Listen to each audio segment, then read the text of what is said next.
All right, so today we will be looking at chapter 6, which is the applications of Newton's laws. And this first video will just be the concepts. We'll start with our big ideas. There are 4 of them for this chapter.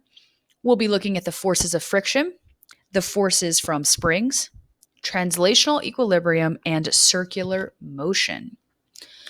And we're going to jump right into forces. So, forces of friction. Even when we have a surface that appears or feels smooth, that surface at the microscopic level is actually rough and bumpy. And that is where this idea of friction comes from. So that is where these frictional forces will come from. There are 2 kinds of friction that we will be discussing in this unit. We have kinetic friction and static friction. You can tell a little bit about their definitions just based on their names. So, kinetic friction is the friction that occurs when we have 2 surfaces that are actively sliding against one another. And the static frictional force is the force that prevents an object from moving. It is the force of friction that we see when an object is at rest. This force will be dependent on the normal force. And we're going to see a couple of constants here, and you'll see this little mu sign with a K. That's the coefficient for kinetic friction. And then for static friction, we'll just change the letter K to an S. Just to give you an idea of a few different coefficients of friction for various substances. I've given you a few here so we can see if we have 2 steel objects sliding against one another, our force of friction is 0.57. And if they are not moving, so if they're just sitting on each other, it will be 0.74. We have rubber on concrete, steel on ice, and you'll notice that these numbers associated with kinetic and static coefficients of friction are unitless.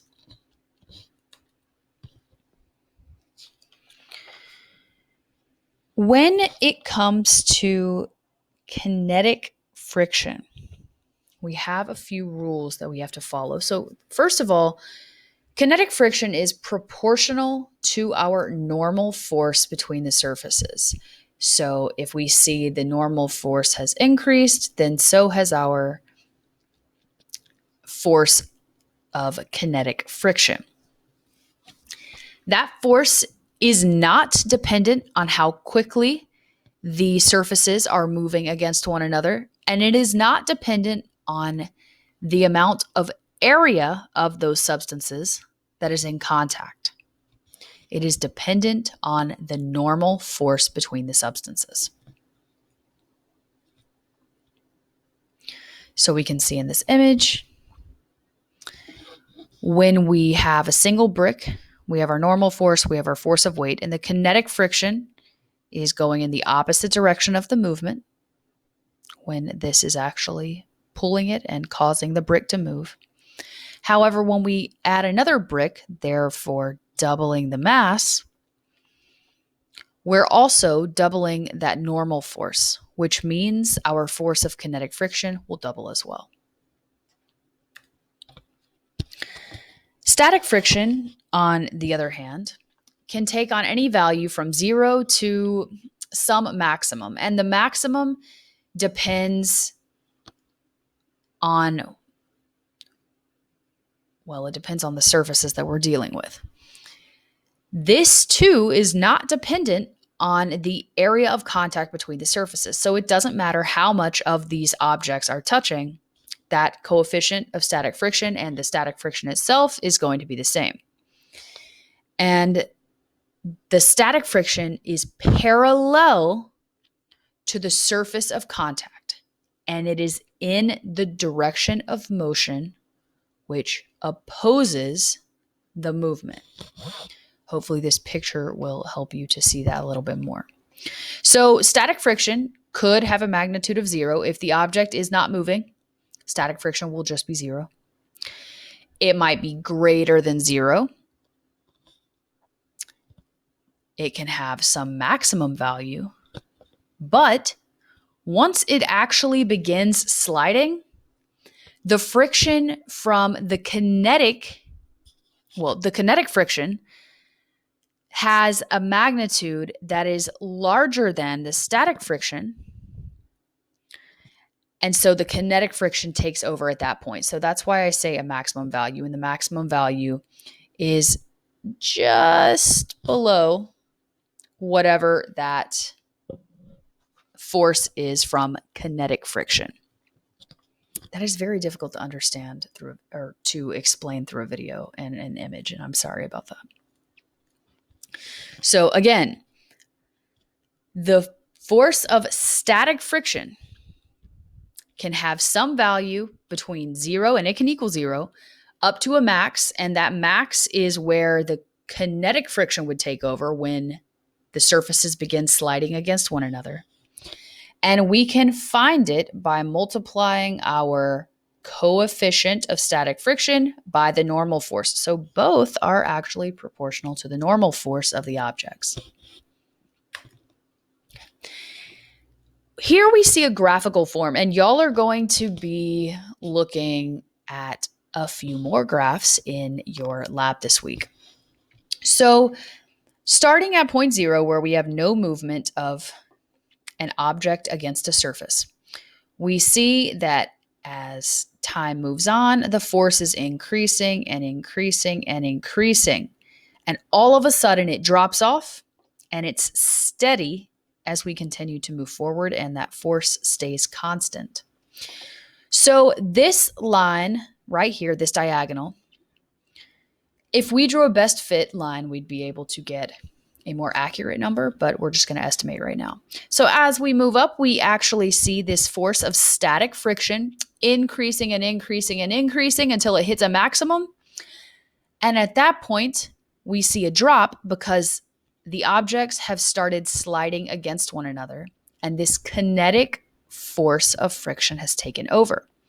So if I wanted to estimate these values, I might say, okay, well, the value of the static force of friction appears to be around, I don't know, let's just estimate 0.82. And this value of kinetic friction, if we look over here, let's see, that's 0.6, this is 0.5. So it's about, we'll just say 0.55 newtons. That would be our force. So that is how you would read one of these graphs in order to determine static or kinetic forces of friction. And now we're going to move on from friction to strings and springs, but we're going to start with strings. So anytime we're pulling on a string, a wire, a rope, whatever it may be, it'll get a very tight feeling. It gets taut. And this is what we refer to as tension, though you likely already knew that. So tension is going to change depending on the length or the weight of our rope, but for the time being, we are going to assume that all ropes, strings, and wires have a mass of 0, and this will help us as we're doing the calculation. So all of them will have a mass of 0 unless the problem states otherwise, and this is just for now.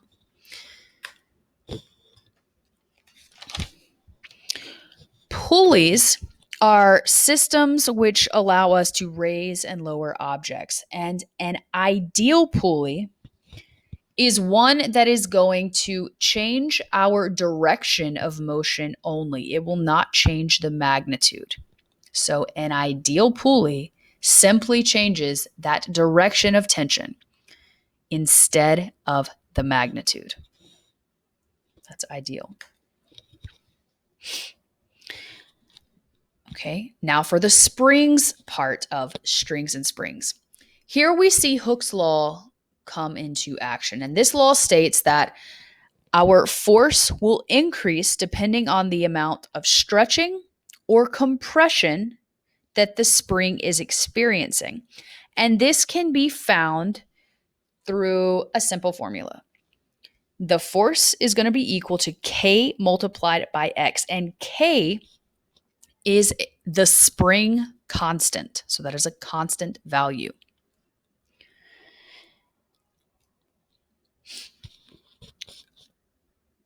Translational equilibrium. We are on a roll. We're on the third big idea. Translational equilibrium is, well, it's when an object has no net force acting on it. So if an object is in translational equilibrium, the net forces acting on that object are zero. They sum to zero, and this is in both the X and the Y directions. This would also mean that the object we are looking at or studying has an acceleration of zero. And knowing that the sum equals zero is going to allow us to calculate unknown forces. And we'll look at one of those when we work problems in the next video. Here is a picture illustrating translational equilibrium. So if we look at this well as two separate parts, and that's what we want to do, is look at it as two separate parts. We have the bucket and we have this pulley system. So because the bucket and the pulley are not moving, we say they are in equilibrium. If they're not moving, there's no net forces acting on them. So that means when we sum the forces, it's zero, and their acceleration is also zero. And this makes sense because they are not moving. Now, for the bucket, we could figure out the tension and the weight if we had the appropriate information, though we would only need to find one of them because we know that the sum is zero. So the tension minus the weight would have to give us zero. So they would be equal yet opposite. And for the pulley over here, that's slightly more complicated, but not really. We have our T2, so the tension in this portion of the rope, or in this rope. And then we have another rope here, and we're going to split its tension. So it's going to have T1 and T1. However, when you add up T1 and T1, it'll be the same magnitude as T2, but in the opposite direction. And that allows us to get a net force of zero. Do you remember contact forces from our previous section? We talked about it in I believe it was chapter 5. I'm pretty sure it was chapter 5. Contact forces tell us that when objects are in contact, their accelerations are equal.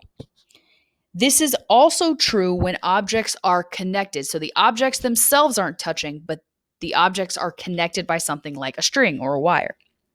For example, if we have two boxes that are connected by a string, like in this image, and we know the forces that are acting on the boxes, and we know the masses of the boxes, we can easily solve for both acceleration and tension. And of course, we'll be doing that in the next video. However, when we draw the free body diagrams for any connected object, we need to go ahead and treat them as two separate entities. So we're going to draw the free body diagram for box 2 and then draw a separate one for box 1, showing them separately. We do not want to draw them together because even though they're connected, they can still have different forces acting upon them.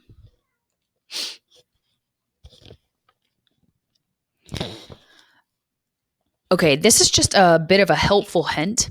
So when we have a pulley, if we're ever working with some kind of pulley system, it's always easiest to have the coordinate system following the string. So just like I mentioned in this slide, where you have to kind of separate the boxes in order to draw the free body diagrams, You might also have to set up two different coordinate systems. Here you see we have a traditional coordinate system with the y heading vertically and the x in the horizontal direction. But over here, we have changed that. I wanted my system to follow the string so that it makes more sense for the calculations. So I've turned the coordinate system, and now we have the x direction pointing downward, and it's vertical, and the y direction is horizontal. So you can change these coordinate systems depending on what we're working with, and this is going to make your life so much easier if you are remembering to set your coordinate systems according to the different the string as it's represented in our image. So again, we have the x direction, and we see here that our string is going in the x direction. The string turns and is now going down. So we just turned this coordinate system so that x is still following in the same direction. I hope that makes sense. When we have something moving in a circle, so we're on to the last point. When something's moving in a circle, we know there has to be a force acting on it. If there wasn't, it would just move in a straight line. So some kind of force is keeping it in that circular motion. And that force is always going to be pointed towards the center of the circle. And you've already seen this in a lab when you had to move the little ladybug around.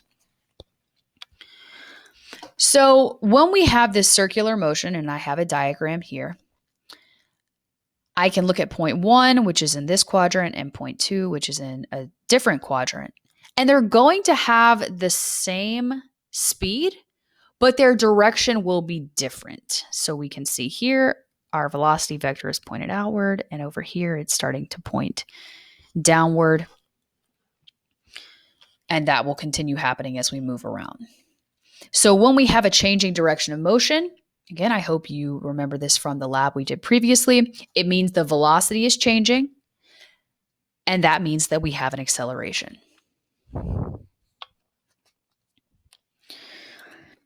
So to calculate the force that's required to keep an object moving in a circular motion, we are going to use this formula. So the centripetal force, that force that holds the object in circular motion, we know that force is equal to mass times acceleration. So it's the mass multiplied by the centripetal acceleration. And that's equal to the mass multiplied by the velocity squared divided by r. So this is specific to a circle. And remember that centripetal force will be pointed towards the center of our circle.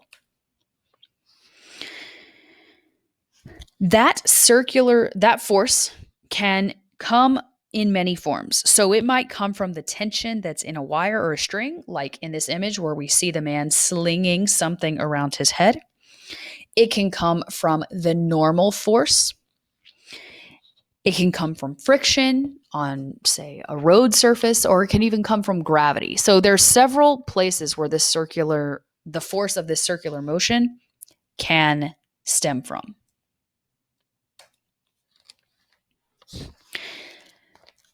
Here we're just going to take a closer look at a couple of images. So in the first image, we see that friction, right here, friction is what is providing the force necessary to keep the car moving around the corner. However, in this second image right here, it's the normal force that's providing that force which keeps the car moving along through this little dip in the road, which has a circular path, like so. So in this picture, we see it's the normal force keeping the car moving along this curve, this circular pathway. And here, it's the force of friction that is keeping this car moving around the curve.